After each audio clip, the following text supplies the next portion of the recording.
So guys, একটা update দেওয়ার ছিল। কলকাতা নাইট রাইডার্স দুটো ম্যাচ অলরেডি খেলেছে, কিন্তু কি খেলছে কিছু বোঝাই যাচ্ছে না। অজিঙ্ক্য রাহানে ক্যাপ্টেন করছে, নিজে ওপেন নামছে।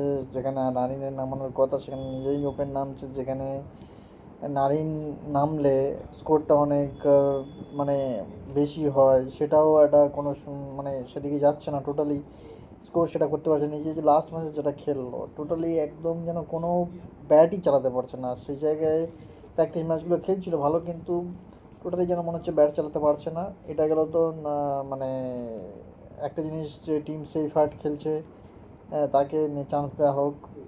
আর তার সাথে নিউজিল্যান্ড দুটো ওপেনার যে ভালো খেললো, সেই তাদেরকে চান্স না দিয়ে যেটা ক্যামেরন গ্রিনকে নেওয়া হচ্ছে, যে কারণে সে বল তো করছে না, অস্ট্রেলিয়া পারমিশন নেয়নি তাকে বল করার জন্য। তাহলে কেন আমরা তাকে খেলাতে যাবো? আর সবথেকে বড় কথা, দেশি দুটো প্লেয়ার যারা ভালো খেলছে মানে যাদের এক্সপিরিয়েন্স আছে, বিশেষ করে রাহুল ত্রিপাঠী আর মনীষ পান্ডে, তাদেরকে নেওয়া হচ্ছে না। সে জায়গায় Kuldeep Sen, inexperience player, allrounder, জানি না। কলকাতার যখন দুটো তিনটে উইকেট পড়ছে তখন মনে হচ্ছে যেন যে কী খেলা দেখছি। দুটো অসম্মানজনক হার মানে হয়েছে আপাতত।